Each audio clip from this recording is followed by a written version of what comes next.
How do you start a global movement when powerful enemies are actively hunting you down? Year 35. The early Christians faced an impossible mission, but the key to their survival wasn't a hero, it was a villain. Before we dive in, subscribe if you support this kind of video.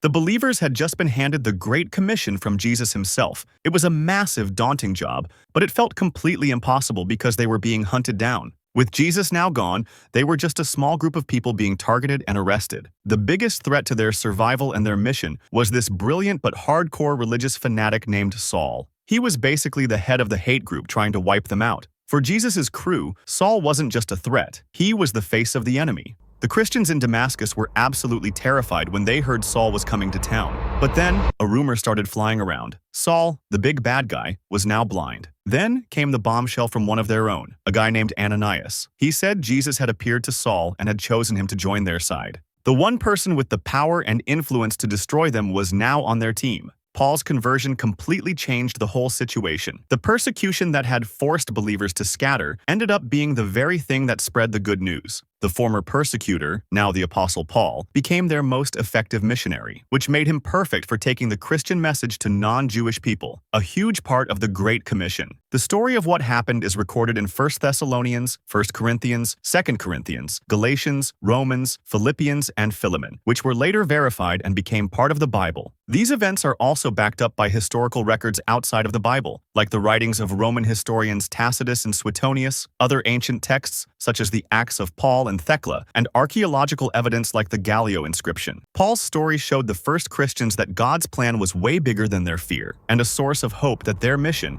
no matter how hard, was totally unstoppable.